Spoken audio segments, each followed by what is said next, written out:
नमस्कार, स्वागत है आप सबका बात उत्तराखंड की में। मैं हूं आपके साथ में राक्षी शोरान और आज हम हाजिर हैं आपके सामने एक बहुत महत्वपूर्ण विषय लेकर जो जुड़ा हुआ है जल से। जल ही जीवन है, जल है तो कल है, ये तमाम वो स्लोगन है जो हम देश के हर हिस्से में लिखे हुए देखते हैं। लेकिन चूंकि उत्तराखंड पहाड़ी इलाका है, इसकी अपनी दुश्वारियां हैं, लेकिन बावजूद उसके अगर हर घर नल और हर घर जल की बात हो रही है तो वो अपने आप में बहुत महत्वपूर्ण है।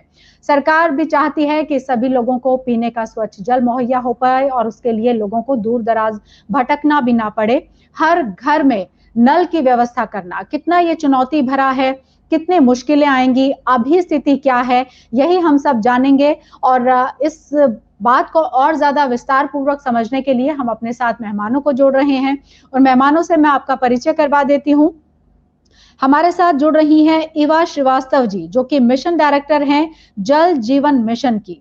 इनसे हम जानेंगे क्या ये मिशन है, इसके तहत क्या क्या कवर किया जाएगा, चैलेंजेस क्या क्या सामने होंगे और रोड मैप क्या होगा, ये हम इवा जी से जानेंगे। बहुत स्वागत है इवा श्रीवास्तव जी आपका हमारे इस खास शो में। हमारे साथ हरीश कुमार जी मौजूद हैं। वेलकम हरीश कुमार जी, फाउंडर हैं मिट्टी फाउंडेशन। ये एक ग्रुप ऑफ पीपल है जो कि पानी कितना महत्वपूर्ण है, जल को कैसे संजो कर रखा जाए, कैसे बचाया जाए, उन सब बातों को लेकर आगे लगातार अग्रसर रहते हैं। इनसे हम बातचीत करेंगे। हरीश जी स्वागत है आपका। और अनुपम त्रिवेदी हमारे साथ मौजूद हैं। स्वागत है अनुपम जी। अनुपम जी ब्यूरो हेड न्यूज 18 उत्तराखंड हैं और इनसे हम वो जो जर्नलिस्टिक अप्रोच होती है, क्योंकि इनके बारे में जो जानकारी है, 2 दशक से लंबा इनका अनुभव जिस तरह से ग्राउंड जीरो पर काम करने का रहा है, तो ग्राउंड जीरो पर क्या स्थिति है, क्या वहां पर अभी पानी को लेकर समस्याएं हैं, उनका निवारण क्या इस मिशन के तहत वो देख पा रहे हैं, ये सब हम उनसे जानेंगे। स्वागत है अनुपम जी आपका। लेकिन शुरुआत में इवा जी आपसे करना चाहती हूँ, क्योंकि आप मिशन डायरेक्टर हैं जल जीवन मिशन की। आपसे मैं ये जानना चाहती हूँ कि ये स्कीम जो है ये अपने आप में बहुत महत्वाकांक्षी है, बहुत अच्छी है और बहुत वेलकम करने योग्य है, लेकिन रोड मैप इसको लेकर आपका क्या है? साथ ही इम्प्लीमेंटेशन को लेकर क्योंकि एक समस्या आती है, फिजिबिलिटी आप कितना हमारे व्यूअर्स को या उत्तराखंड के निवासियों को बता पाएंगे कि ये मिशन कैसे आगे बढ़ रहा है और कैसे लोगों के घर घर तक आप नल पहुंचाकर उसके जरिए जल पहुंचाएंगे? धन्यवाद। इसमें मैं थोड़ा इसका बैकग्राउंड बताना चाहूंगी। जल जीवन मिशन या हर घर जल जो योजना है, इसका पहले काफी सर्वे हो चुका है। पिछले जब स्वच्छ भारत मिशन भी चला तो उसमें ये पाया गया कि जो घरों में स्टैंड पोस्ट के माध्यम से तो पानी चला जाता है ग्रुप ऑफ हाउस होल्ड में, लेकिन घरों में पानी, हर घर में पाइप वाटर कनेक्शन उत्तराखंड में, अगर यहाँ पर रूरल पॉपुलेशन 14 लाख के आसपास फैमिलीज हैं, 14 लाख से कुछ ज्यादा, तो उनमें मात्र आपका 14% में ये कनेक्शन है और बाकी सब या तो स्टैंड पोस्ट पे डिपेंडेंट है या दूर से पानी लाते हैं। तो फिर इसमें हर घर का सर्वे हुआ कि इतने घर हैं, इतने लाख घर हैं और इनमें पानी देना है। तो करीब 12,44,000 घर हैं जिनको पाया गया कि ये इनमें पाइप वाटर कनेक्शन नहीं है घर तक। तो इसकी एक विस्तृत कार्य योजना बनाई गई 2024 तक। इसमें हर जो 12,44,000 घर हैं, तो इनमें हर घर में पानी पहुंचाना है पाइप के माध्यम से। पाइप और नल होना चाहिए हर घर में। तो इसकी कार्य योजना बनी है। जैसे इस साल 2020-21 में 20-21 जो फाइनेंशियल ईयर गवर्नमेंट में माना जाता है, मार्च से जो अगले मार्च तक रहता है, तो इसमें 3,58,000 घरों में हमें इस साल पहुंचाना है। तो और इसमें हर महीने के टारगेट निश्चित हैं, हर एजेंसी जो काम करेगी उसके टारगेट निश्चित हैं। उसके बाद जब कनेक्शन पहुंच जाता है किसी घर में, तो वो आधार कार्ड के माध्यम से एंट्री होगी, तभी जाकर के वो MIS जो सॉफ्टवेयर है उसमें रिफ्लेक्ट करेगा। जब आधार कार्ड के माध्यम से एंट्री होगी तब। तो इसीलिए ये ऐसा नहीं है कि कोई रिपोर्टिंग इसमें हो रही है कि हाँ ठीक है कनेक्शन लग रहे हैं लेकिन इनका पता नहीं है, बल्कि हर में आधार के द्वारा मैपिंग इसकी हो रही है हर कनेक्शन जब दिया जाता है। जी जी, ये फेलियर की तो मैम कोई गुंजाइश ही नहीं है और हम बस एक एश्योरेंस आपसे इसलिए चाह रहे थे, हालांकि आपने बहुत विस्तार से बताया कि किस तरीके से पूरी परियोजना आगे बढ़ रही है। बहुत धन्यवाद आपका मैम। हमें जानकारी है कि आप बिजी हैं, आपका शेड्यूल थोड़ा सा और आगे लाइंड अप है पहले से। आपने वक्त निकाला इतने इंपॉर्टेंट मिशन को लेकर, आपने हमारे व्यूवर्स को जानकारी दी। आप जुड़ी बात उत्तराखंड की में, बहुत धन्यवाद आपका। Thank you so much ma'am. Thank you. Thank you.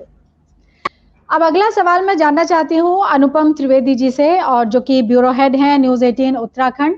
अनुपम जी, आपसे मैं जानना चाहती हूँ ग्राउंड जीरो की रियलिटी, क्योंकि देखिए ईवा श्रीवास्तव मैम ने तो ये अश्योर किया है कि अगर 2024 का ये विजन लेकर चला जा रहा है कि हम वास्तव में नल के जरिए जल हर घर तक पहुंचाएंगे, बहुत महत्वाकांक्षी है और बहुत एक तरीके से हम कह सकते हैं कि नीड ऑफ आर है, जरूरत है। बहुत महिलाएं हैं जिनको हम देखते हैं बहुत दूर दूर तक जाती हैं, पानी लेकर आती हैं। मतलब आपके जो 24 आवर्स हैं उसमें से एक बड़ा चंक उस समय का वो पानी ढोने में भी लगता है और फिर भी पूरा नहीं होता है। आप ग्राउंड रियलिटी क्या बताएंगे जी? जिस प्रोजेक्ट की बात हो रही है गवर्नमेंट ऑफ इंडिया का प्रोजेक्ट है, तो तकरीबन हर स्टेट में चल रहा है। फंडिंग की इसमें कोई कमी नहीं है, बड़ा मैसिव प्रोजेक्ट है, 3.60 लाख करोड़ का प्रोजेक्ट है, और जिसमें उत्तराखंड को इस साल 362 करोड़ रुपए मिला हुआ है, इस साल का जो हिस्सा है। देखिए उत्तराखंड में देश के अन्य राज्यों की तरह पानी सबसे बड़ा इशू रहा है। उत्तराखंड में इसलिए भी रहा है कि एक यहाँ पानी की कमी कभी नहीं रही, पानी का मैनेजमेंट एक इशू है। मतलब रिसोर्स का कोई इशू नहीं है, उसके मैनेजमेंट का इशू है सबसे बड़ी बात। और इतने सालों में जब से स्टेट बना है उसी को लेकर जद्दोजहद है।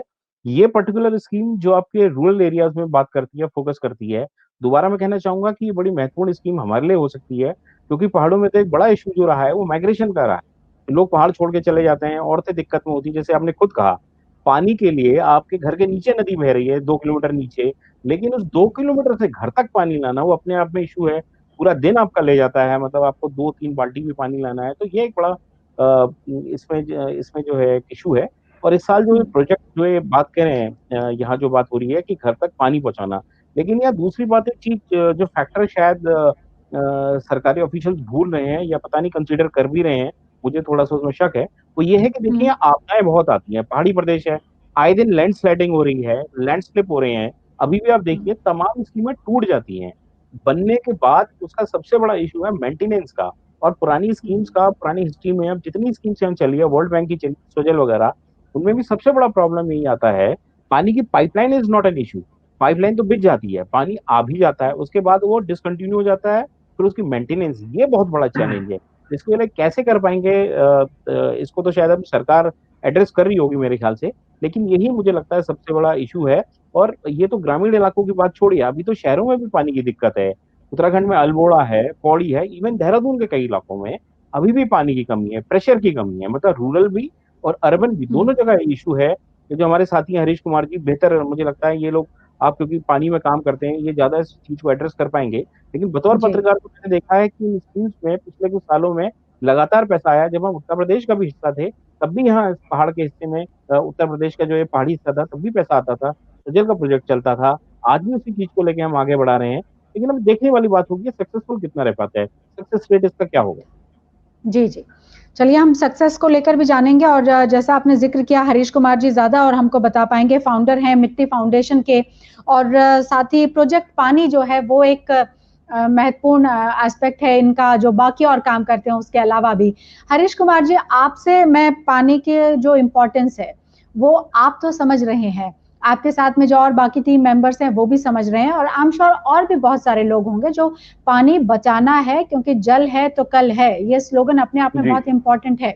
लेकिन आप कैसे कन्वे करते हैं लोगों तक इस मैसेज को कि बचाइए, क्योंकि जिसके पास है वो नहीं समझता है कि इसकी अगर तंगी हो तो फिर क्या होता है। एक आदमी है जो पीने के लिए तरसता है, दूसरा जो है वो फवारा चला के 1 घंटे तक हो सकता है शार लेता हो। प्रॉब्लम पानी नहीं है, लेकिन पानी का मैनेजमेंट है। और मैं उसी चीज को बताना चाहूंगा, स्कीम्स गवर्नमेंट लाती हैं, एंड जैसे अभी सर मैम बता रहे थे, ईवा मैम की जल जीवन मिशन है एंड हर घर तक पानी पहुंचाएंगे। अगर मैं एक बाल्टी भरने की कोशिश कर रहा हूँ जिसके नीचे एक लीकेज है, वो बाल्टी कभी नहीं भर सकती। तो हमें उस मैनेजमेंट को भी ध्यान देना पड़ेगा, जहां पर हमें देखेंगे जो पानी हमें मिल रहा है उसको हम कैसे बचा के रखें, नहीं तो जो फ्यूचर जनरेशन है उनके पास कोई भी पानी नहीं बचेगा। अगर हम उत्तराखंड की बात करें तो उत्तराखंड वाटर मैनेजमेंट इंडेक्स में जितने भी प्रदेश हैं उसमें सबसे नीचे आता है, उसका जो स्कोर है वो सबसे कम है। और अगर हम सीएजी रिपोर्ट की बात करें 2018 की, तो उत्तराखंड उन स्टेट में से आता है जहां पर 50% से ज्यादा पॉपुलेशन के पास एडिक्वेट पानी नहीं है।